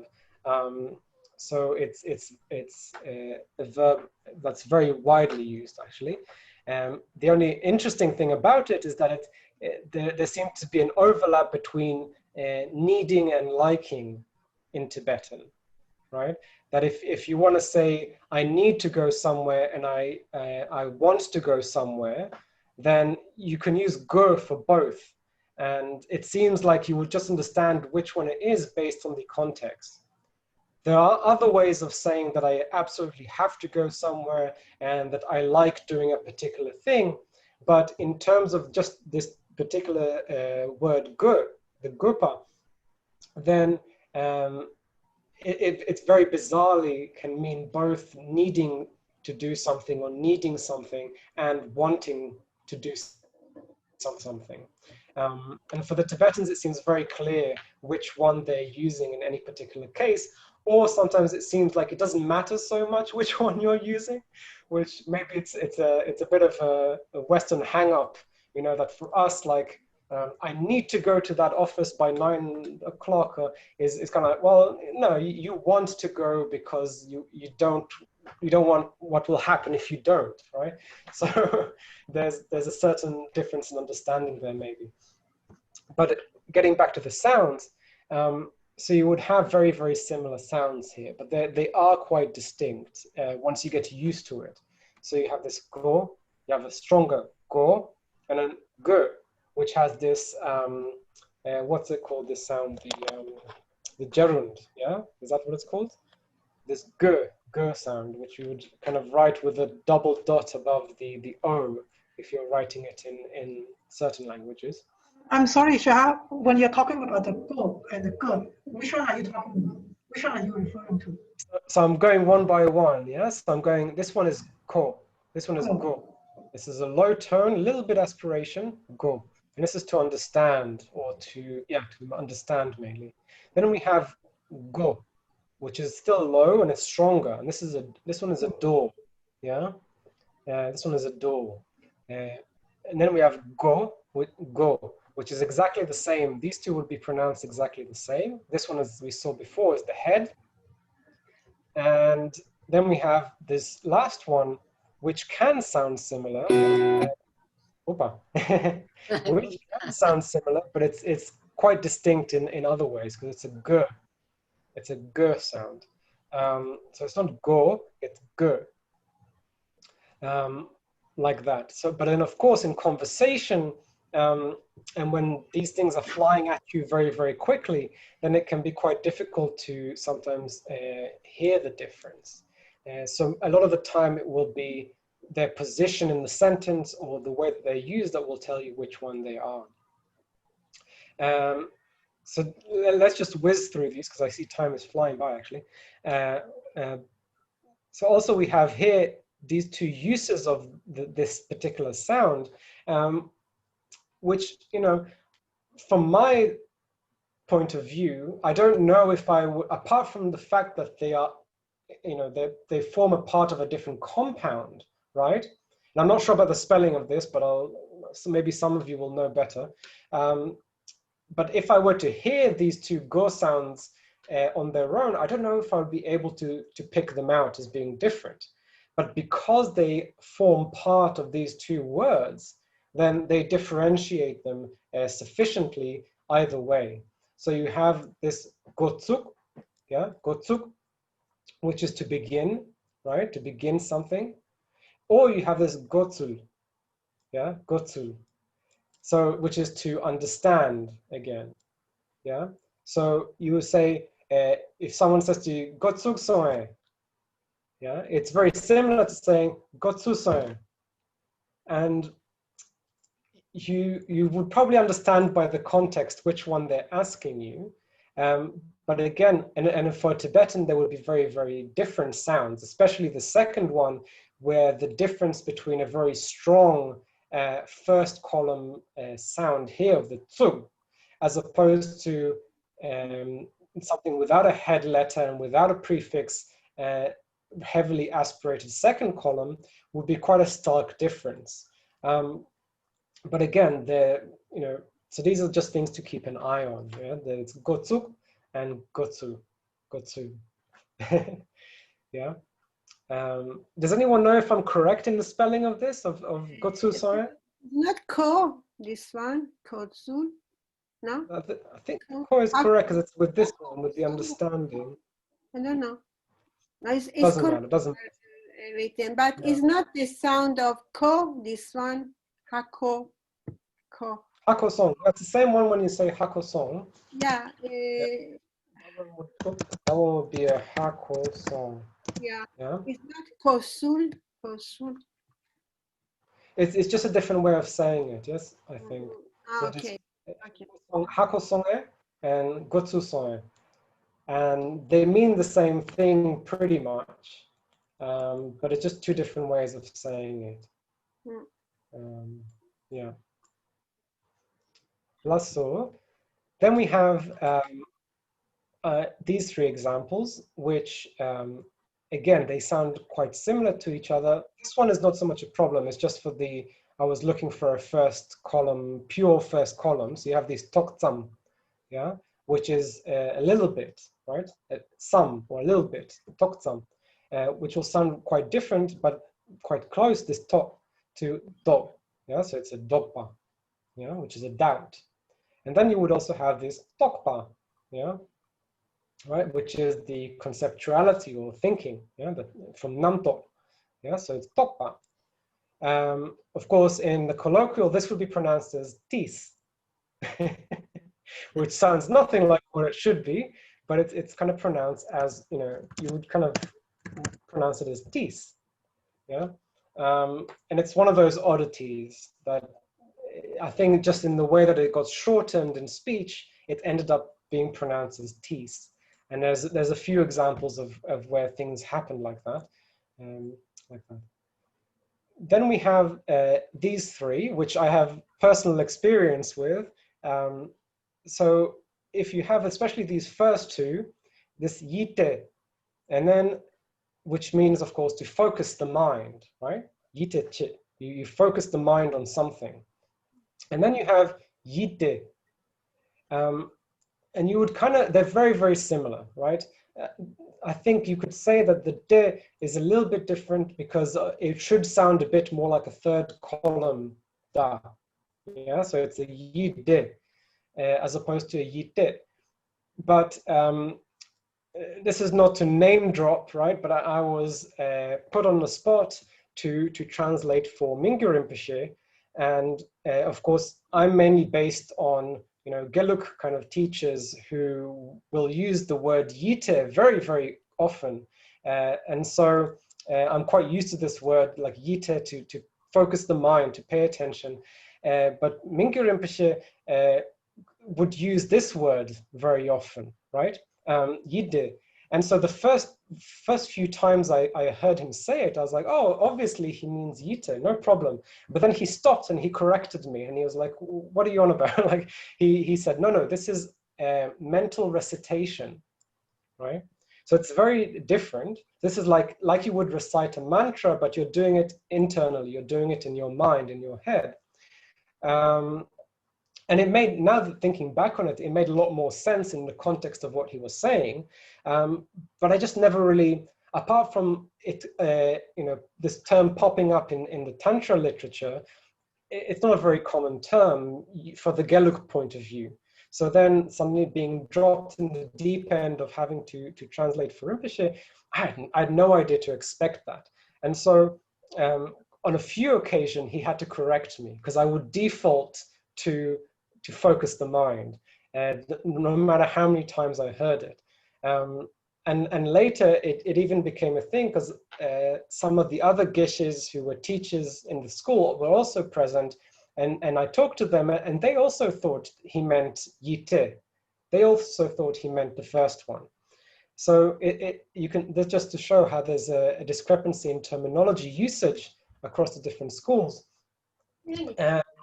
While there is a difference in pronunciation, it's very subtle, right? And especially in terms of being spoken at you, then it's very difficult to catch. Because then likewise, you also have this third example of yide, yeah? So this is the mental happiness, right? Mental happiness, which again would sound very, very similar. But it's a bit longer sound, right? I would say it's a bit of a longer sound at the end, so it's a yide. But again, when someone's speaking it, when you cover up the page and you can only hear it, then it's a totally different world, right? So just to make you aware of that. Shahar, can you say the three again? Yeah. So the first one, to the best of my ability, the first one is yite. Yeah, yite. And then the second one will be yide. And then the third one will be yide. So it's a little bit longer, the third one, because it's not cut off by the genjuk, right? But again, it's yeah, you might be scratching your head a bit now and being like, what is this guy on about? But the Tibetans hear it very clearly, which is quite humbling in a way, just to think about, how difficult this seems. Then don't worry, this will probably always seem difficult. So don't worry if this seems a bit overwhelming. Then you have this funny example, which is the Pakpa and the Pagpa, right? So of course, the first one, most of you will probably guess what the second one is, right? So the Arya being, but the first one is the pig, yeah? is the humble pig. So, you don't want to be mistaking those two in high stakes situations. When the Rinpoche or the Geshe is talking about the exalted qualities of the pigs, you may have misheard something, right? So yeah, so again, it's just the soft pak, and then the slightly stronger pakpa, yeah, pakpa. Now, this is the one I want. So this is what I wanted to get here. This was what we were talking about before. These kind of verbs and their resultatives, right? So you guys, I think with Craig, you looked at this one, right? Where you have this drup and the drup. And so the way that they're seen as one is the first of in each pair, the first is the volitional form, right? So, I meditate on this. So it would be a class 5 verb for you guys, yeah? So a class 5 verb, and it would take an agent with the agentive particle and so on and so forth. Whereas the second ones in each category, I don't know which class it is, but it becomes an involuntary verb, right? It becomes an involuntary verb, and it also becomes what's called a resultative. So if you meditate, what you get is, if you gom a lot, what you get is a gom, right? In other words, if you familiarize a lot, you will have familiarity, or you will have a habit, right? Or in this case, kor. So kor is to spin, right? To turn something. And kor is the spinning of it, right? So if you spin something, the thing will spin as a result, right? Or if you practice something, if you actively try to accomplish something or establish something, it will be established or it will be accomplished, right? And this one is a nice one because you will see. So if you study something or if you purify something, right? Jung, more correctly, it's to purify. But if you purify something, you become purified. So this becomes the jung from Jungjuk, yeah, from the Buddha. The first particle being jung is the resultative, the result of having been junging all this time, right? So, but actually in the colloquial, they will actually also pass this in terms of training as well, right? So it's the lojong kind of jong as well, that because then for jangma, it becomes a word to call someone jangma is, oh, that person is very skilled, right? It's like, kind of like the word kepa for skilled, but you can say someone is jangma, and it means that they're like incredible at something. They're very skilled at something. They're very, very good at something, like that. So again, you have these pairings where, you know, from my point of view, at least, it seems like this. Why would you put these two things so close together? Why would you put these pairs of sounds so close together? Because it can create a confusion. Because this, of course, is gom, and this is kom. Yeah, it's much softer. And this one is particularly close. This one is a little better because at least you have the aspiration to help you out. Yeah, so it's kor and kor. And then you have this one again, drup and trup. And then you have jung and jung. So they're very close together. But this was the one I was talking about before, where it would often be the case that, like for example, with the gom and the gom, we would try to say something to a geshe, and he would be like, sorry, I didn't understand. And we would repeat it, and we would repeat it, and like try to get him to understand. And finally, he would be like, oh, gom, I thought you said gom. And we were like looking at each other like, what? Because, you know, we didn't even think that would be the problem, why, you know, why one would be heard and not the other. But obviously for them, they're quite big differences, right? So like that. So they're just something, again, something to show the importance of the differences in the sound. So on the page, when you see it written in your text, then it's very clear, right? It's very clear that this is gom and kor and kor. But when it's spoken, then it happens very quickly, and you kind of need to be able to catch it. So that starts just with practice, right? By saying, yes. Oh, I didn't want to interrupt. So. No, go. But I just wanted to kind of add that on the lexicon, page 6, there's a table of all these verbs that are doing this. And their class 3 version, their intransitive version, the non-volitional version. Oh, that yeah. doesn't have a saw. And then, as you say, the volitional, transitive, agentive class 5 version that does have a saw. Oh, yeah. So just to add that in. Yeah. Yeah, so, and that's the thing, you will, if you look at the spellings for all of them, then again, they're all kind of like this. They will all follow this kind of pattern where one will, you see the ones on the left will usually have a head letter, right? Whereas the ones on the right will usually not have a head letter of any kind. And so you will, and regardless of how the combination works, one will be strong and one will be weak sound, right? And that will be the kind of basis of the distinction. But they're very difficult to pick up in conversation. So yeah, it's, try your best. I reckon it'd be really hard to pick them up in conversations for sure. That'd be really challenging. This, where you got the resultatives just before that, those two words, to me, they sound very different. So one's more of a J sound and the other was more of a CH sound, like it's more like a jung with a J sound, jung. Why? Because it's got either a prefix or a superscript or something like this. So it takes that hard sound. But the ayotic cha, ma chung, chung, chung chup, chung.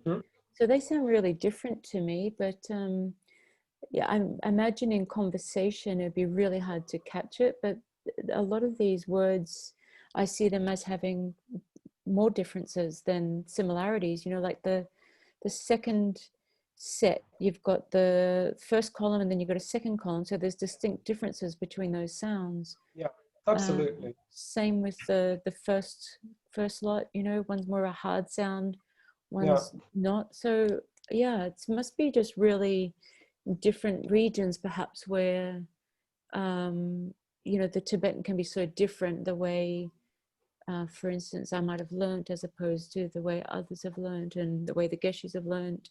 Sounds like there's so many variations of absolutely regions or something. But also remember that just the fact of being able to see it written down right now, it makes it like a bajillion times easier.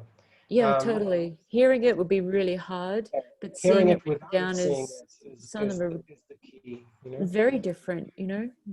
So then, in that case, is when you have to rely on the usages of the word. So especially in colloquial, these two would not be used anywhere near in the same way, right? So gom, the first one, gom, will be used as a typical kind of verb, which will be conjugated, and I'm going to meditate, or I meditated yesterday, and so on and so forth. Whereas this one would not usually be used like that. And it's much more likely that, I don't remember the spelling of it, but there's another word which, yes I do, it's this one, I think, gomtri. Tri also means to familiarize. So it's another case where it's two words. If someone has a dictionary, they can double check on that. But so it's another case where two words which kind of mean the same thing, right? But they're put together to make it clearer. And then you would say something like gomtri so. It's okay. You would say something like gomtri. I checked, it's correct. Yeah, it's good. Oh. So it would be something like gomtri so. Yeah, so it'd be like to make or to create a habit, right? Whereas they wouldn't use it like that. Whereas they would sometimes use it as a noun to say gompa. So if you have a good habit of this or that, then so and so will happen, or it's good or it's bad. So you will mostly be okay as long as you rely on the way that it is used in the sentence, like that. Yeah, I think that's question. Yeah. So that second suffix, the sa, is that another pattern versus the previous one, or not? That not the first one you conjugate, right? The second one you do not, because of that second suffix. No, it's nothing to do so much with the suffix. It's just simply to do with the different types of verbs, right? So this verb being what's it called? A class 5 verb, as it were, and this one not being so this being a voluntary verb and this being an involuntary verb, then you wouldn't use them in the same way in a sentence. And so you wouldn't, it's not that you can't, but you just wouldn't. So you can also say gompa shor. So you can say that shor is kind of like to fall. It's another kind of not involuntary verb, which means to fall. So you can say if it's a bad habit, that you fell into a bad habit, right? But again, you're making the gompa into a noun, into a habit, a noun, and then saying you fell into that. So that would be kind of much more common usage of it like that. But not necessarily to do with the suffix or anything like that. Thanks. Okay, let's move on because yes, I still wanted to get to this page and then we can call it a night or a morning for you guys. Actually, it's all over the place, isn't it? It's good morning, good afternoon, and good night. Huh? So then we have also a category of identical sounds, right? Where sounds are just downright identical. And here you will just have various ways which will, like I said, there's various methods by which the Tibetans sometimes get around those, but sometimes they don't and they just rely on the context, right? So in the case here, we have, as we saw, the go, which is the door, the go is the head, and the go, which is like the beginning. And so a go tree is like the leader.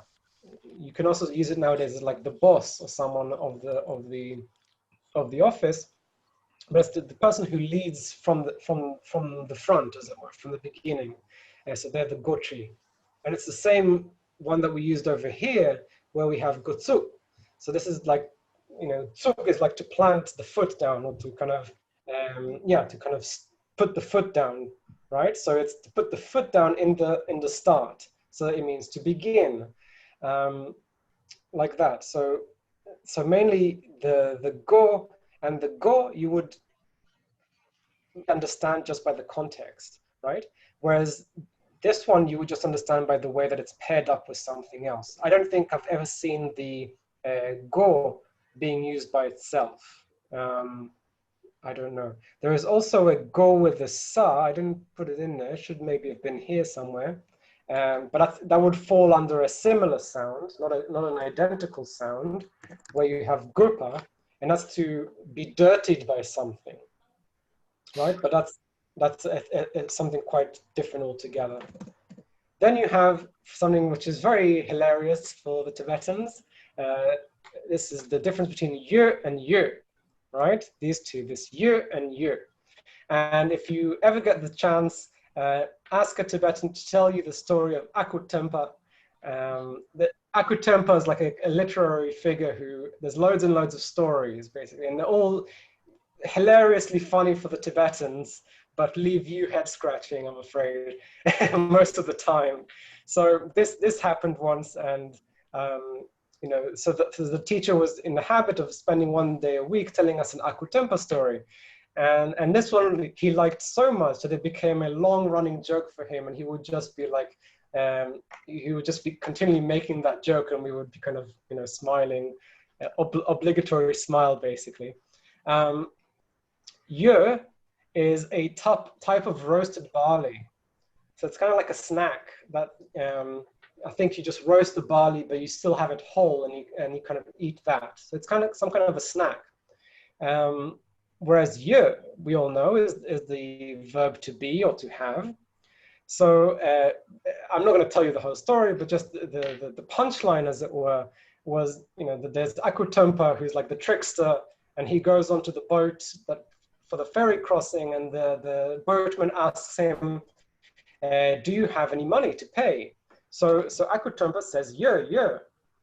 He's saying, which sounds like he's saying, yes. He's just saying, just saying double, yu, right? So they go off, so he says, okay, fine. So they get to the other side, and the driver's like, okay, where's the money now? And so Akutempa just gets it from his pocket, just a handful of these barley, and gives it to the driver. And at this point, the geshe is in tears of laughing, and it's because when he said yu, he actually said yer, which means I have some of this barley stuff, right? So this is a very typical kind of Tibetan humor, and there's books filled with stories about akutumpa with these kind of hilarious capers. So if you've ever into that kind of thing, you can always ask a Tibetan. But again, they're identical in sound, but this is not a very common word, I think, anyway. This one, however, is an incredibly annoying one, right?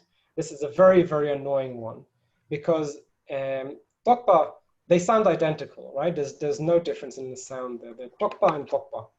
And this one is talking about conceptual thought, right? Whereas this one means to realize. So already the kind of the sphere of the meaning here is very close, right? They're already very close to each other in meaning, and then to also have them being, sound sound exactly identical is a nightmare, especially when you want to ask a geshe about, oh, what about the conceptual realization of that, and it's you have to go around a few times. So this is just one of those things where you find ways to get around it, but it can get a bit confusing, and you might have to repeat yourself a few times. Does it sound identical to them? Yes, exactly. That's the problem, that these two are identical in sound, but obviously very different in meaning. So to ask about the thought consciousness apprehending, the conceptual consciousness apprehending a pot versus, like realizing a pot, it's very easy to get them mixed up in the way that you would say it, right? And so you have to be very careful. And it's usually dealt with stock phrases in the end. So you would say pum zin and then tok ba. And then with the tok, you wouldn't phrase it with a zin, right? And you would, since people usually ask about the direct realization, you would say something like tong ni sundu tok. Yeah, so you would just try to kind of differentiate them like that, especially if you can add them on sundu.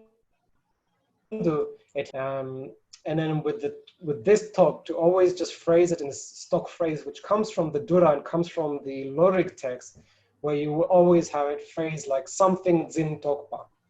Yeah. But yeah, in terms of the sound, absolutely identical.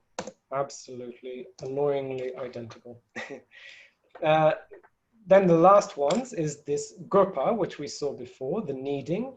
Then gurpa, which is to like old age, right?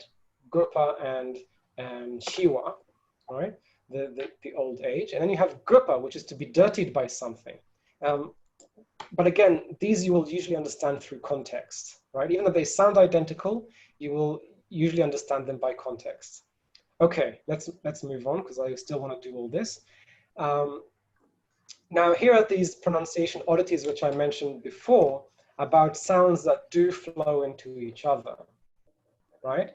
So we all know this region of Tibet, it's Amdo, right? Amdo. But actually the ma sound, the is actually a prefix for the second sound, right? So for some reason, it is pronounced amdo, right? And likewise with this one, cleanly you would say losang, yeah? But it's quite common also for Tibetans to say lopsang, yeah? To pronounce that ba and say lobsang. Similarly with gyatso, if you have a very pure rasake, then you will very clearly hear gyatso. Whereas the kampas will much more, apart from, even if you forget the ja, they will kind of say gyamtso sometimes. If they're a bit better, then they will say gyamtso. Yeah, they will pronounce that ma, right?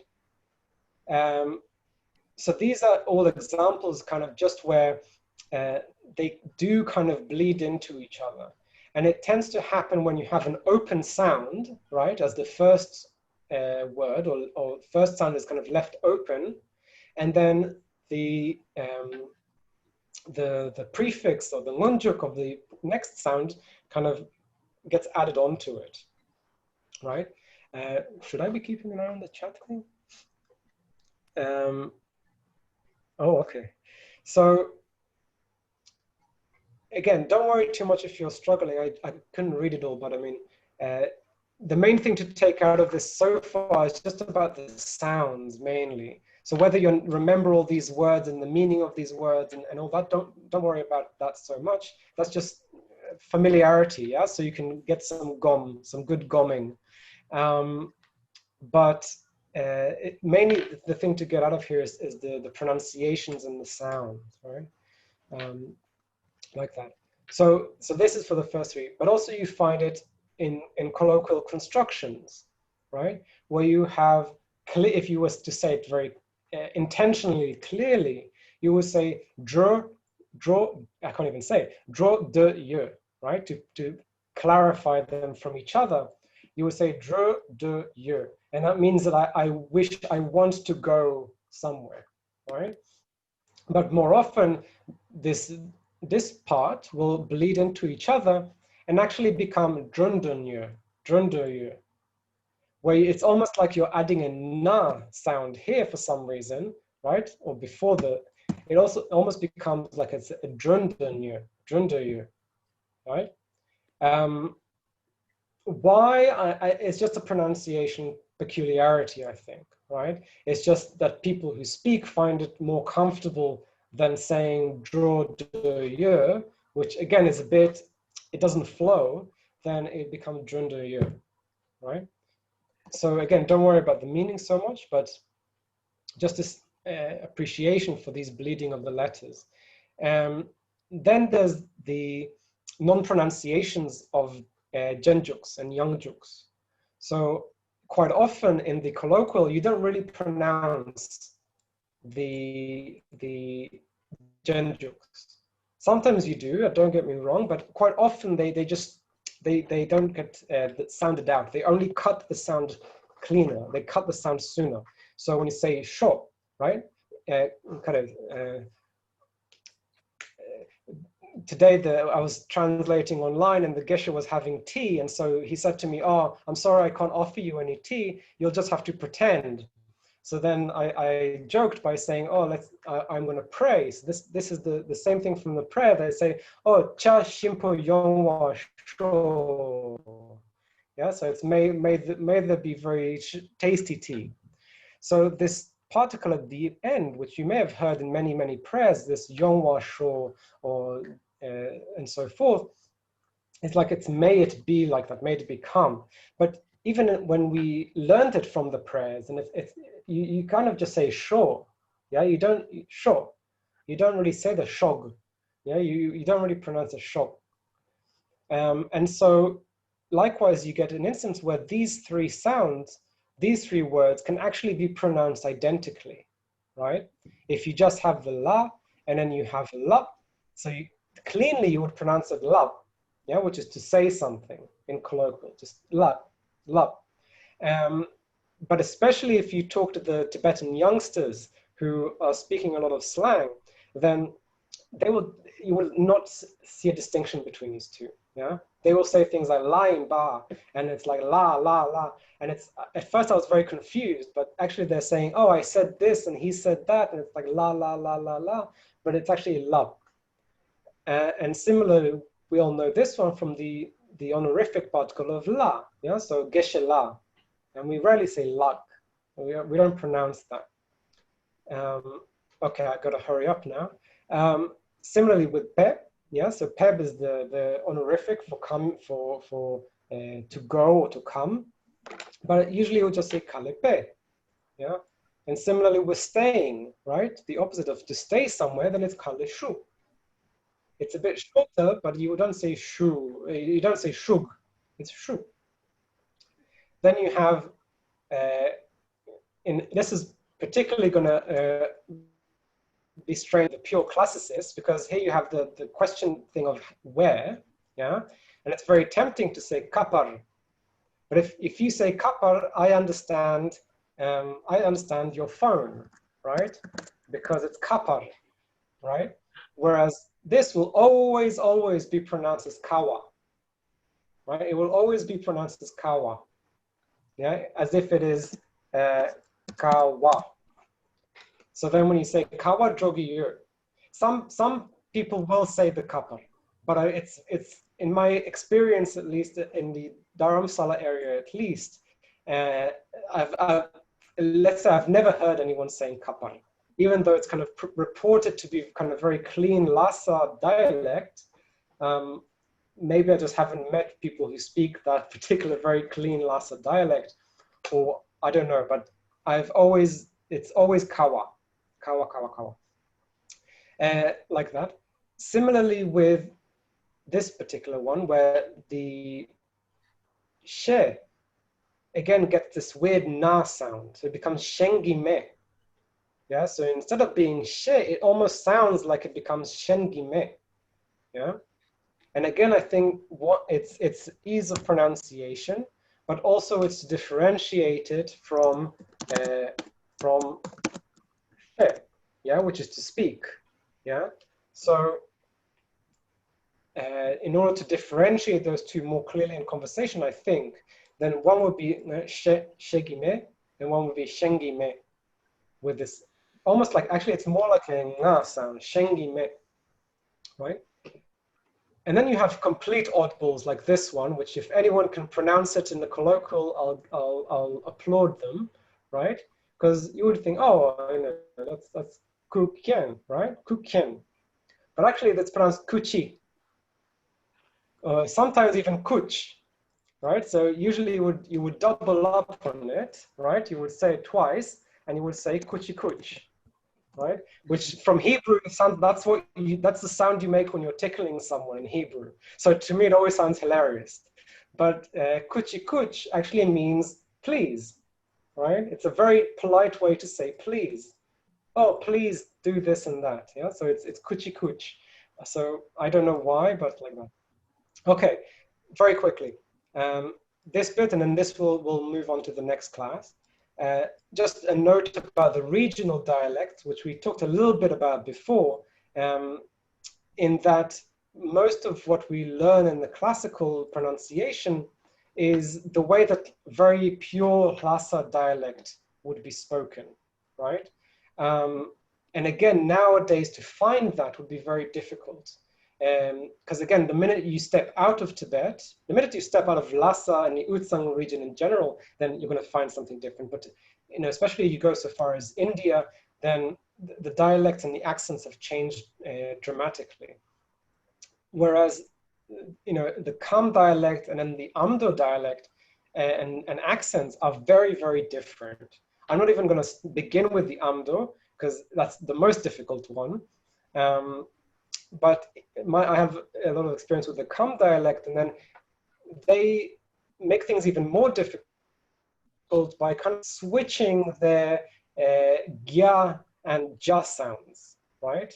So whereas we would, right, which is 8, to say gye, they will most likely say je, as if it's something, as if it's written with like that, a je. Oh, je. Right? And so it can become very confusing, of course. You have to keep an eye out on it. And then likewise, ki, which is a dog, I once have a very bizarre conversation with a Tibetan where I thought he was telling me he was really afraid of little birds, right? With his chew, yeah? He was saying, chew la shegidu, which means I'm afraid of what sound like chew. But actually he was saying ki, yeah, but it was actually just the way he pronounced it, it was a chew. And I was like, really, it took a very long time to understand. And likewise, the honorific for you, which is kierang, so in a very nice language, it's kierang. Whereas, in the Kamke, you say cherang, yeah? It almost becomes like a ch sound, so cherang. So again, this is not something that you should necessarily seek to emulate unless your particular teacher or the person you're translating happens to be from Kam, from Amdo, and then you'll probably end up picking it up just because of listening to them talk like that and wanting to emulate them. like that. So this is, okay, so this is good enough for today. I'm sorry, there was a lot in the end there all at once. But kind of the homework and the kind of what I want you guys to get out of this bit so far is to just try to get into a habit of spending however much time you can every day, just picking up a book or a text and just reading out loud, just practicing reading out loud, and start very slowly and try to really get the sound of each syllable and each sound and so on and so forth as good as you can get it. Ideally, you would have a Tibetan listening to you and correcting you. So if you can get that somehow, that's wonderful. But even just trying to do it, not always reading in your head, just getting into a habit of reading out loud is a great practice. Okay, so I'm not gonna bleed you dry on the first class. Hopefully it's not been too much. So let's leave it there for this week. Any final questions or comments, just let me know, because Shahar, you didn't correct this one. Shenkime. You. Oh, yeah. Excellent. Really good. It's amazing, Shahar. Yeah. Very happy. Very Thank you useful.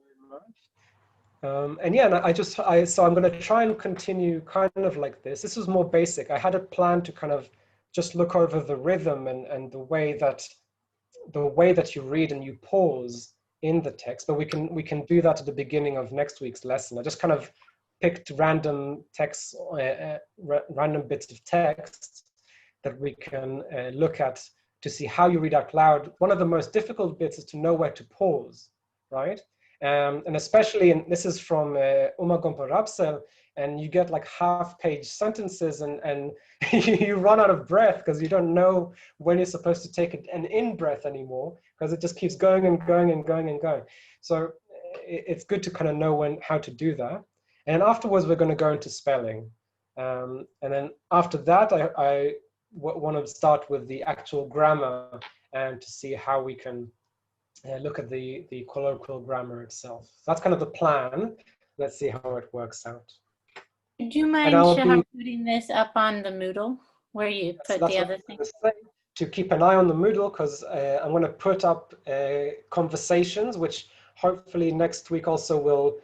There's a feature here called breakout rooms, which I haven't dared to try yet, but I think it kind of puts us in pairs.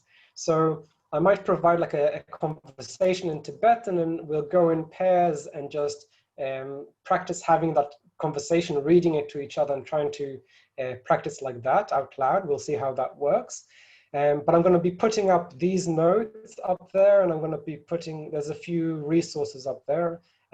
So I'm going to update it as and when I have these materials ready for you guys.